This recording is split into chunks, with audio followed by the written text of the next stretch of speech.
wasiirka shaqada iyo arrimaha bulshada Jamhuuriyadda Soomaaliland ayaa maanta xariga ka jaray xafiiska xisbiga kulmiye ee deegaanka Ruqi ee degmada Baki. Xafladda furitaanka xafiiskaasi xisbiga kulmiye uu ka furtay deegaankaasi ayaa waxa ka qayb galay wasiirka beeraha Soomaaliland iyo dadweynaha deegaankaasi iyo maamulka degmadaasi. Maamulka deegaankaasi Ruqi iyo dadweynuhu si weyn u soo dhaweeyeen xafiiska xisbiga xaakimka kulmiye maanta uu ka furtay deegaanka Ruqi. maamulka degmada iyo dadweynaha Ruqi oo ka hadlaya furitaanka xafiiska xisbiga kulmiye. sidoo kale wasiirka beeraha Soomaaliland Maxamed Awdaahir oo isaguna goobjoog ka ahaa furitaanka xafiiska xisbiga kulmiye uu maanta ka furtay deegaanka Ruqi ayaa waxa uu sheegay haddana tuulay la tartamaysaa degmay la tartamaysaa gobol buu la tartamayaa tartanka waxaan codsanayaa in idinka rajaynayaa kuwa sare loo eego inay noqotaan.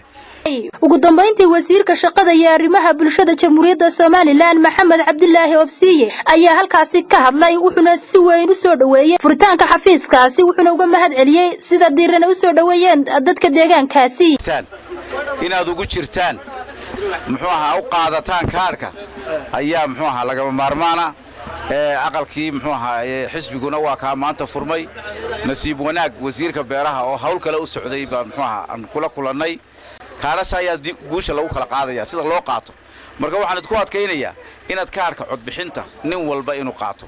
Su'aad Jaamac Qalile TV-ga qaranka Jamhuuriyadda Soomaaliland magaalada Boorama.